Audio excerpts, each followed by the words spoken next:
Hi there. As a longtime woodworker, I've gained a lot of respect for the tools I work with, both in their ability and just plain how dangerous they are, especially the table saw. Every year there are thousands of accidents with table saws where people lose fingers. And of course the solution to that is to use safety, right? Blade guards when we can. I know there's a lot of cuts you can't use a blade guard, but push sticks of various sorts. And as time has gone on, I've come to realize that the plastic push sticks that come with our saws aren't worth using. The problem with plastic is that it's brittle, and I've seen too many videos where a push stick, a plastic push stick, got caught in the saw blade and it literally shattered. You lost half the length of that push stick and your hand was suddenly right down there with the blade. That's just really dangerous. So this is my main push stick. It keeps my hand above the blade. It's wood. And if wood gets into the blade, then it gets chewed up, but it doesn't just shatter. So that's an improvement. The idea was to come up with something that was as versatile and universal as that, and that's what we've got here. Now there's a couple design criteria I decided to put into this. Number one, obviously everything is wood except for the hardware, and that goes back to what I said about plastic shattering. I wanted it to be wood. The second thing is I wanted that all the parts are replaceable,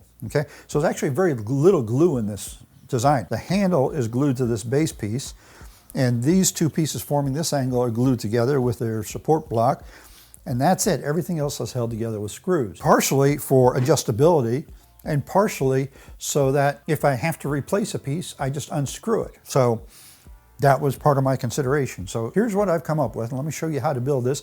And it's a fun project. Let me tell you right now, it's a precision project. You're gonna have to spend a considerable amount of care in your layout to getting your holes and your slots laid out properly. But that's a good skill to work on anyway.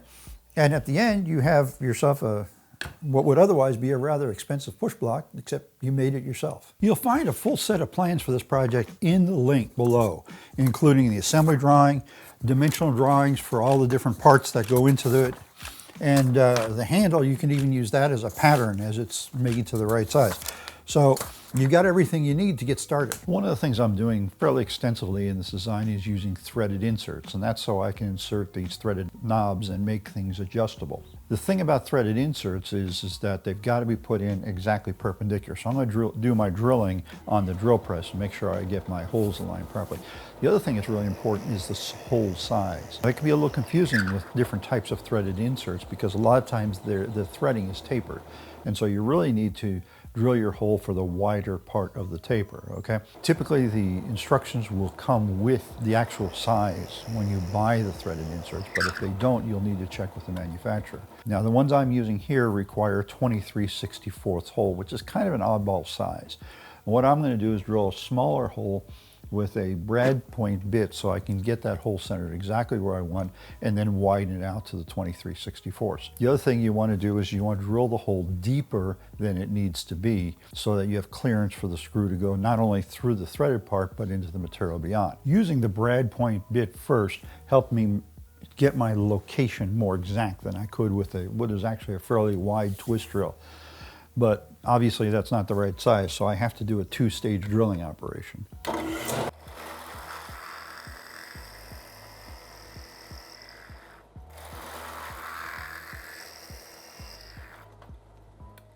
Different threaded inserts are different. This particular one gets put in with an Allen wrench, which is actually pretty good because it gives you great leverage for putting it in.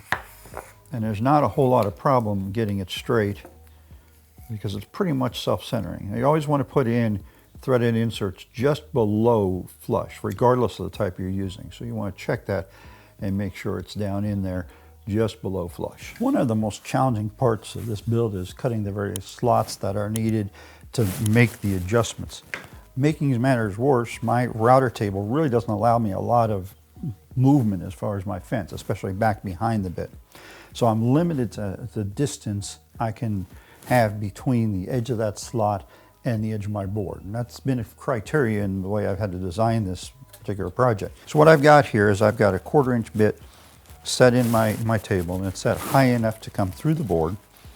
And then I've put 2 stop blocks, and this stop block is so that when the board comes to this side, my router bit is as close as it should get to this edge, and this one is so it's as close as it should get to this edge.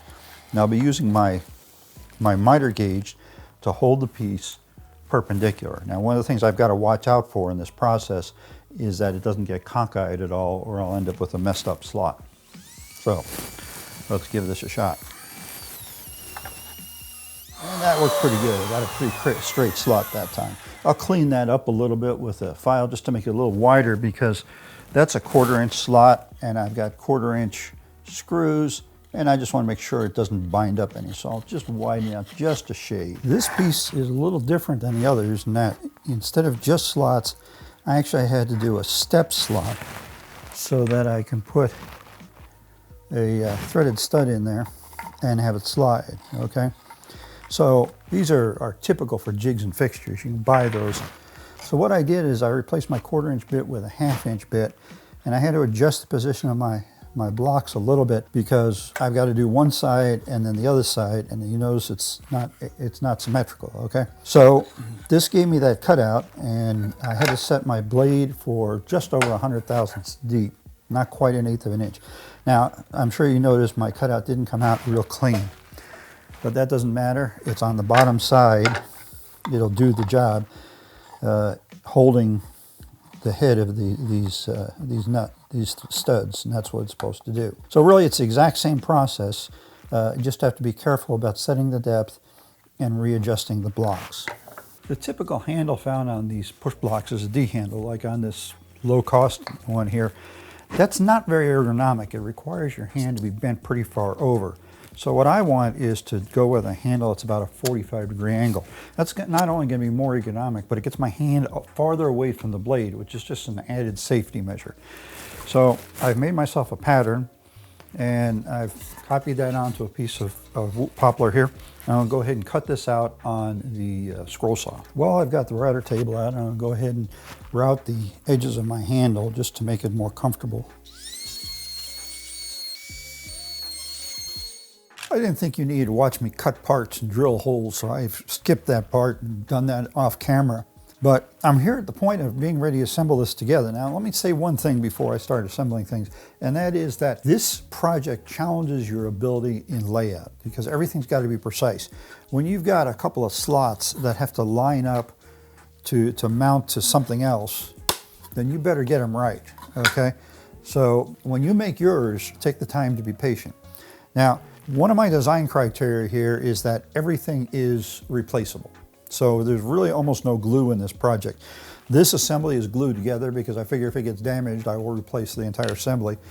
And the handle will be attached to the main part with glue, because I seriously doubt it get damaged. If it does, the whole thing is probably destroyed. But like these side pieces and the middle piece here, the pieces that actually make contact with the wood, all those are going to be screwed and not glued, and that's so that if something happens to one of them, then I can make a new one and I can replace it. So I'm using a special drill bit that's got a countersink and bit combined.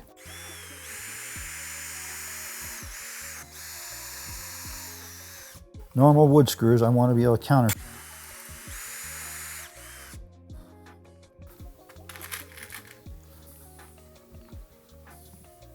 And even though this is fairly small, I'm using 3 screws because I'm really interested in making sure it stays together. Notice I've got it clamped together, and that's more to make sure I get everything aligned for drilling my holes. I've done too much stuff where I went ahead and put it together, trying to hold it together, and it ended up with my corners being off.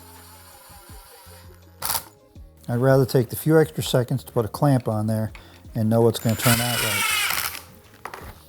And you notice I've already got the threaded inserts there. So now I got to put the right side. That's this one. Too many pieces that look too similar. I probably should have labeled them. Again, I'm going to put a clamp on it so I can drill my holes accurately.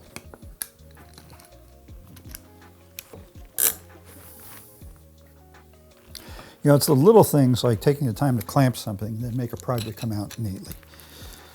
And even though this is just a shop tool, and it's not like I'm going to be showing it off a lot, I want it to come out right. I want it to look good, and I want everything to be square.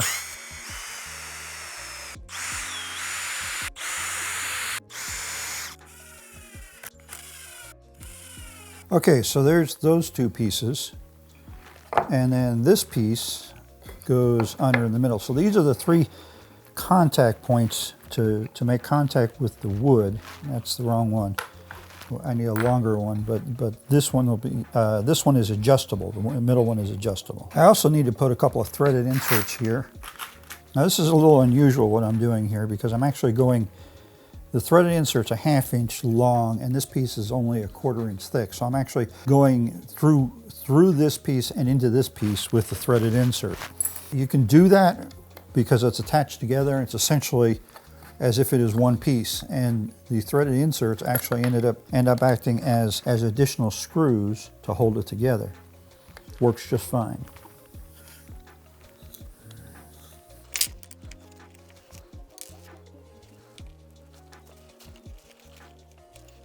So those threaded inserts allowed me to attach this piece on here with the threaded knobs.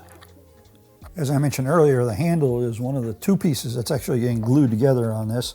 So what I've done is I've taken one of my pieces of wood and just placed it here as a guide for this, because I've got to work both sides at the same time in order to do this. And again, if you try and do that by hand and eye, you're probably going to end up with a mess, okay? So this is going to be predominantly glued, but I'm going to go ahead and nail it with a brad nailer, and there's 2 reasons for that. One is that it's almost impossible to clamp this properly while the glue dries, and so essentially what my nails are doing is acting as a clamp. At the same time, they add a little more shear strength. So this is my front, so I'm putting the handle in this way. I've marked the location here, and then as far as this way, I've got that piece of wood in there as a guide. So I'm going to set it in place. I'm driving my nails in at just a little bit of an angle because that gives them more holding power. Okay, so with that in place, we're actually almost done, but I need to let the glue dry there before we do any more. The last step of an assembly is to put the movable support in, and it's held in with 2 thumb screws, one front, one back, and as you saw, we've got a slot for mounting these so it can be moved back and forth, and that's so that it doesn't end up lined up right with the saw blade and end up destroyed. And then the other thing I'm going to do is put some rubber weather stripping on the bottom of this. Now this isn't foam, this is like a soft extruded rubber, and it's kind of ribbed. It's only about 1/8 of an inch thick. I found this on Amazon, and I had to do a little digging to find it, but it's great stuff. I've used it on other push blocks, and it's been very effective. So I'm going to put down the movable strip, which is 3/4 of an inch wide. I'm going to put I guess I'd call it a double width of this, because it splits in half. And it's got an adhesive on it, but the adhesive isn't spectacular, so I'm going to go ahead and staple it with a staple gun as well. I'm doing that both in the front and the back. After all, I don't want it coming off. And then I'm just going to put a single strip down my other 2. You don't have to use the same material that I'm using, but I like having some sort of a rubber strip there for the gripping power it gives me, and helps with holding on to the wood. And I've learned the hard way that if I don't staple it on, it won't stay. Okay. Okay, I'm going to assemble the 2 pieces that make I guess we call this the Outrigger. This would go on the left side of the push block, especially if we needed to be able to support that left side, say if we're ripping a narrow strip and we need to be able to get down to the table with it. Since this is only 1/4 inch thick material, it's not really strong as far as gluing it, so I'm going to do some unusual things here to put this together. To start with, of course, we need the glue for the joint itself. So I'm going to go ahead and set these in a corner clamp.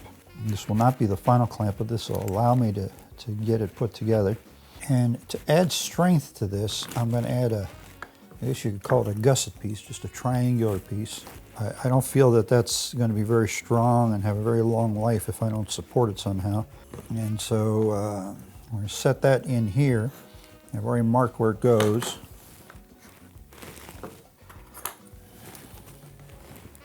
Okay, now the trick is clamping this. So I've got some V-blocks here I've made. These are actually V-blocks that I use as cauls. I made them when I was doing some chair repair work. And they're just perfect for what I need to do here. So what this is going to do is hold my two pieces together and hold them to my gusset there. Okay, so I no longer need my corner clamp. So I'm putting one of these on each side, mostly because of how thin the material is. It's not going to, the clamping force won't spread very far. Okay, there we have it. That's glued together, and we'll just let that dry. Okay, so here's the push block. Now this piece comes off, okay? But I've seen people use them with them on and use them with them off. Either way, okay? So the idea, first of all, is that we can use this on just a board that we're running through the saw. It just sits on top. It's got rubber anti-skid material here on the bottom to allow it to slide over there smoothly. One of the things that's necessary because of that is that we want to make sure that none of our pieces are lined up with the saw blade. So like the way it's set up right now, if I was to make a cut, I'd actually cut this into this piece. So I wouldn't want that, okay? That's assuming I had it up against the fence. Now I could just move it over a little bit and then I'm clear, all right? But what if I've got my fence, say, right about here, and I'm cutting this board?